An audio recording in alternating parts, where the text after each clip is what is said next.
Vamos con el informe de nuestra mesa. Vamos a hablar de préstamos y de todo eso. A propósito, está Farideh aquí. Vamos a hablar con ella sobre eso y con nuestros invitados economistas. Vamos a aclarar muchas cosas, o sea que presten mucha atención a esta mesa en el día de hoy. Adelante con el informe. En el 2021, la inflación en República Dominicana cerró en un 8.5%, la más alta en 14 años y de las más elevadas de Latinoamérica, por lo que el 2022 pinta un panorama complejo.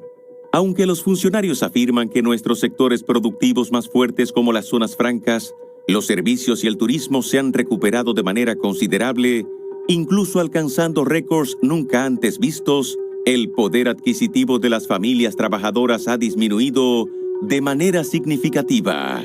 La clase media y baja ha sufrido el fuerte aumento en los precios de la canasta básica, combinado con ingresos laborales que en el 2021 se mantuvieron cerca del 4% por debajo del 2019, y según expertos, todo indica que los costos seguirán subiendo en los próximos meses.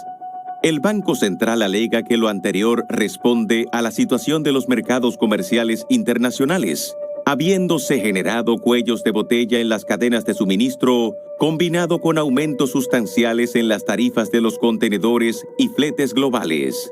Igualmente, han incidido otros factores externos como el incremento de las cotizaciones de los insumos alimenticios y otras materias primas.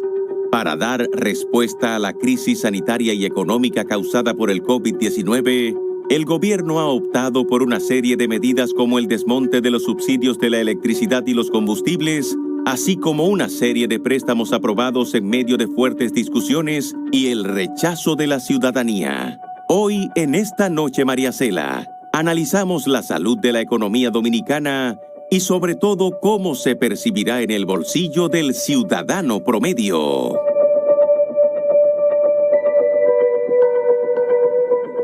Tarjeta de crédito. Las imágenes que busca mi equipo. Bueno, nuestros invitados en el día de hoy, ahí ustedes están viendo el hashtag que es, por si acaso, para cualquier comentario que quieran hacer. Economía 2022 ENM. Economía 2022. Por favor, utilícenlo para así poderlo compartir con el público. Nuestros invitados son Fabricio Gómez Mazara, profesional de la economía y las finanzas, catedrático e investigador. Muchísimas gracias por acompañarnos, Fabricio. De nuevo, no es la primera vez. Carlos Cuello, profesor de economía y finanzas de la UAS y de INTEC, analista económico del programa Oye País, con Rudy González. Bienvenido, gracias por estar con nosotros. Gracias. Apolinar Veloz, profesor de economía del INTEC e investigador del ODPP UAS. Fue funcionario del Banco Central y ha sido consultor del Fondo Monetario Internacional. Doctor en economía, ¿verdad? No. Siriaco es Antonio Siriaco Cruz, doctor en economía. Pocos, decía Cándido, pocos economistas son doctores en economía. Ese promotor de todos ustedes. Economista, profesor de desarrollo económico, actualmente director de la Escuela de Economía de la UAS. Señores, gracias por estar con nosotros. Hacemos una pequeñita pausa. Farideh Raful, que se sumó a nuestra mesa. Claro. Bueno, la que aprueba todos esos préstamos sin cuestionar. No, lo aprueba el Congreso. Espérate, no, vamos a ver. Vamos a hablar de préstamos en el primer bloque. ¿Cuándo regresemos después de la pausa? Empezamos con nuestra mesa inmediatamente y nuestro hashtag Economía 2022 ENM. Yo voy a lanzar la primera pregunta sobre los préstamos. ¿Es preocupante el nivel de préstamos que se han sido aprobados en el Congreso Nacional, en la Cámara de Senadores? ¿Es mayor que lo que se ha hecho en comparación en otros gobiernos? ¿Y cuáles consecuencias puede tener ese nivel? ¿A qué cantidad asciende exactamente? Comienzo yo y después le paso a Fabricio, ¿verdad? Claro. Hablando, ¿verdad? Porque estoy como en las dos fases aquí, ¿verdad? Y aquí hay voces de todo tipo. Hay dos cosas que es bueno explicar. Siempre va a ser preocupante para la sociedad el tema del endeudamiento. Y es necesario que sea preocupante. Nosotros tenemos un presupuesto que se ha aprobado en la última década con un déficit. Ese déficit implica que tenemos que endeudarnos, que el Estado ha tenido que endeudarse para poder cubrir las necesidades y las políticas de desarrollo que tiene. Entonces, eso se viene arrastrando. Ahora bien, las críticas en este momento al nivel de préstamos que se ha tomado en el Congreso Nacional se dan por varias razones. Primero, porque muchos de nosotros en la oposición política atacábamos el nivel de endeudamiento porque se daba bajo la premisa de de aprobaciones para gastos corrientes, pues se aprobaban de manera un poco difusas dentro del Congreso Nacional, y cuando estudiábamos los empréstitos nos dábamos cuenta que el objetivo para el que estaban siendo tomados era para cosas que ya habían sido tomados anteriormente y no se había rendido cuenta al Congreso. Y ahí están las grabaciones. Ahora, ¿qué es lo que se está haciendo? Pasando el cambio de contexto de la oposición al gobierno. Quizás lo sencillo hubiera sido... Quizás lo sencillo... Pero ¿qué pasa? Cuando uno tiene vocación de transformar las cosas, uno lo que dice, lo que critico, ¿cómo lo cambio?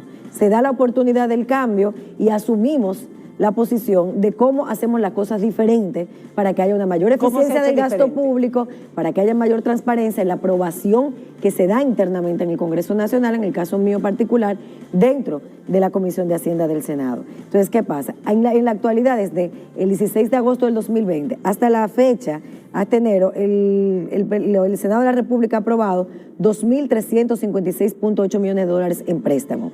No ha aprobado 8.9 y no se han decidido 400 millones.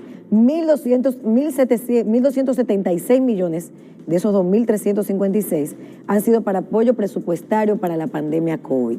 De ahí salió el financiamiento para la compra de las vacunas, que el Estado firmó directamente con las farmacéuticas y con el GAVAX. Que entre otras cosas, porque entre imagino que no fueron 1.000 y pico de millones. El COVAX. Sí, el tema de las vacunas, ahí está el tema de apoyo presupuestario para los programas sociales, que se iniciaron inmediatamente, comenzó la pandemia, y por eso la mayor parte de los mismos se ha destinado a eso. El otro 30% mayoritario de eso es para el tema del agua potable, el tema de las aguas de saneamiento, de alcantarillado, que es parte de la política de desarrollo del Estado y que cuenta con el beneplácito de la mayoría del Congreso. ¿Ha habido préstamos que no se han aprobado? Sí, ha habido préstamos que no se han aprobado y ha habido préstamos en el Senado que se han devuelto, porque entendemos que no es necesario la mayor parte de ellos. El Senado aprueba con la mayoría de la votación el endeudamiento que llega a la Comisión de Hacienda. Hay que explicar eso así. A los economistas. Ahora, bueno, lo que pasa es que cuando uno compara el tema del préstamo, y ahí un poco hablando con la senadora, uno no puede comparar porque ningún país del mundo resolvió el tema del COVID sin financiamiento, ninguno sobre la faz de la tierra. Entonces hay digamos que muy por encima del promedio de lo que ocurría en el endeudamiento antes de la pandemia se da en todos los países del mundo, porque fue apoyo presupuestario para la familia y para las empresas. En nuestro caso, si bien es cierto que en el 2020 terminamos mal, el crecimiento del año pasado, que fue 12%, que sobrecalentó la economía, dicho sea de paso, permitió que incluso la deuda pública como porcentaje del PIB se redujera, y también el Ministerio de Hacienda había hecho unas operaciones de gestión de deuda que había permitido que lo que se destina presupuestariamente para el pago del servicio de la deuda del sector público no financiero se redujera de 23.1% a 18.1% en términos presupuestarios, tanto para el año pasado como para este año. Hay que decir que el Ministerio de Hacienda ha logrado hacer una gestión de negociación de deuda, ampliando plazos, reduciendo tasas, digamos que mejorando el tema gracias a la caída en las tasas que se dio luego de la pandemia. Vamos a escuchar este lado, Apolinar, y después... Okay. Mira, a mí me parece que el problema de la deuda no tiene que ver con las aprobaciones de préstamos en el Congreso, sino fundamentalmente con el registro de la deuda adecuado. Normalmente se habla en el país de la deuda del sector público no financiero y dejan el resto del sector público fuera de la contabilización de la deuda pública. Por esa razón, tenemos los niveles de deuda que tenemos que son preocupantes porque sobrepasan el 70% del producto si se contabiliza toda la deuda. Por ejemplo, en la UAS hay una ley que establece cuánto debe dárselo y en términos de contabilidad, el incumplimiento de una ley que da un mandato para el pago de una determinada cantidad de dinero a la UAS es sencillamente parte de la deuda, como lo es la de los ayuntamientos, como lo es la CDE, como lo es de las sedes. Ninguno de esos elementos se toman en consideración para dar el informe de la deuda. ¿Qué porcentaje de la deuda es de préstamos? Para que la gente tenga una idea con relación a esto. El problema no es préstamos o no. El problema es que la deuda pública fundamentalmente está emitida en dólares. Exacto. Y el Banco Central de aquí no produce dólares. No. Uno. Entonces, por otro lado, hay otros mecanismos que se pueden usar para financiar al gobierno que el gobierno no lo ha visto. Por ejemplo, el Banco Central tiene una deuda de 740 mil millones de pesos y esa deuda que está depositada en la bóveda del Banco Central, ese dinero no está haciendo nada ahí. Y sencillamente se pueden pasar los acreedores del Banco Central a que sean acreedores del gobierno y pasar el dinero al gobierno. No se aumenta la deuda y el gobierno resuelve el problema del déficit fiscal, pero eso no lo han visto. ¿Por qué? ¿No lo han visto o qué? No lo han visto. ¿Por qué? Lo han visto. No sé por qué. No Don sé.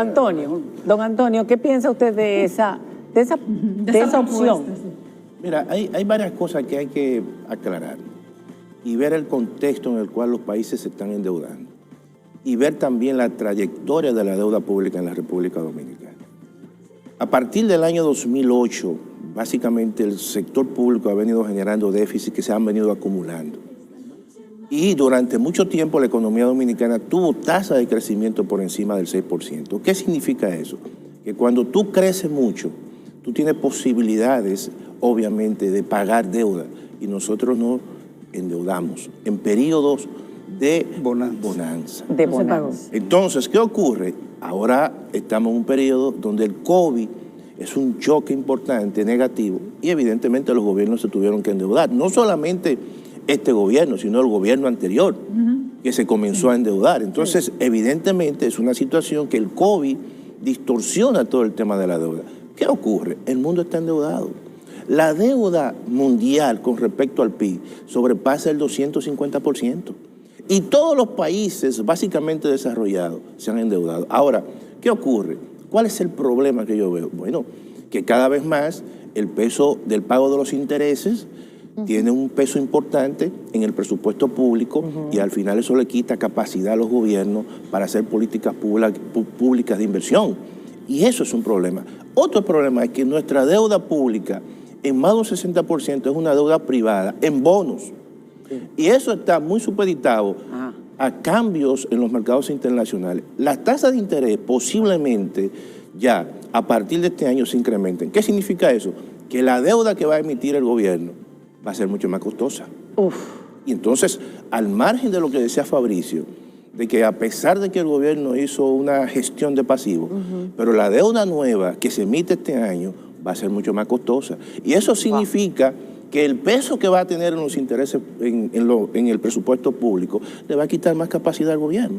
De manera que yo creo que el gobierno lamentablemente entró en una época donde el COVID, que nadie lo quería. Pero esa opción que mencionaba don Apolinar. Claro. El hecho mismo, claro. O sea, Apolinar decía lo siguiente, que hay una serie de deudas que no se recogen. Exacto. Que no se recogen por la misma metodología que se utiliza para registrar la deuda. Solamente la deuda del sector público no financiero y la deuda del Banco Central. Pero hay otras entidades públicas que al final se endeudan y el riesgo, obviamente, que le puede caer al gobierno en ese sentido. Entonces, quizá el tamaño de la deuda como porcentaje del PIB puede ser aún mayor cuando tú registras todo eso, pero oficialmente no se registra de esa forma. Se maneja aparte. Estos temas son complejos para que la gente entienda, claro. Por eso debemos tratar de usar ejemplos para que todo sea más digerible. Carlos, para cerrar pero este aquí hay bloque. 4 maestros que saben explicarlo que muy son bien. profesores, son claro. educadores. Yo pienso que el problema de la deuda tendríamos que verlo desde su origen mismo. Faride decía ahorita, ¿por qué se está endeudando el gobierno? Porque, bueno, es evidente que el actual gobierno tuvo que seguir la misma línea que encontró. Claro. Porque encontró una situación de una pandemia que lo ha cambiado todo. Estamos redefiniendo ahora cuál será el nuevo modelo económico, ¿no? Pero que no va a ser igual. Entonces, el problema es que estamos ejecutando presupuestos en los últimos tiempos con déficit de un 3,5, incluso el de la pandemia fue de un 7. De un 7%. Y se pensó que podría llegar a un 9. Mientras tengamos déficit, vamos a tener que financiar. Todo el tiempo. ¿Cómo tú financias un déficit? Igualito que en las finanzas personales. O aumentando los ingresos, en este caso, una reforma fiscal. Si tú tienes los ingresos... Que no se va a dar ya. Bueno, hasta, no es que después de no las se va a nuevas dar, elecciones. una cosa es que no se dé, otra cosa es que no la necesitemos. Se está dando. Porque es que si tú no generas, Se está dando. Se está yo dando. creo que si fiscal, sí, en términos de gasto, por lo menos se Vamos a está haciendo más racionalidad. Pero tú necesariamente tienes que garantizar ingresos para tú evitar tener que acudir permanentemente a endeudamiento, que llegará un momento en que simplemente no eres tú que vas a decidir si vas a seguir buscando préstamos. Son los que te prestan los que te van a Ha habido un aumento cortar. en las remesas, ha habido un aumento también en el ingreso de turistas a República Dominicana, zona franca. Zona franca, Ha habido aumento de ingresos por algunos lados. Las remesas resuelven mucho. Sí, pero yo me refiero a ingresos del gobierno. Del gobierno, claro. Estamos hablando de los ingresos del gobierno. Yo Ok, creo pero que lo que todos queremos saber es cómo se reflejarán esos préstamos y esas tasas de interés que van a subir y le vamos a tener que pagar después en nuestros bolsillos, en el bolsillo del ciudadano. Se está reflejando ya.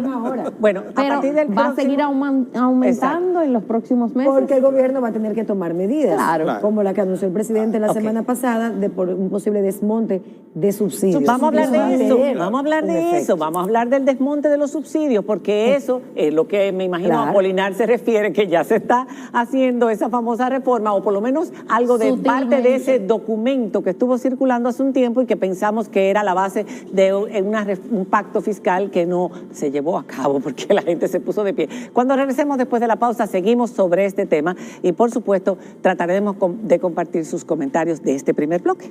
Ya regresamos.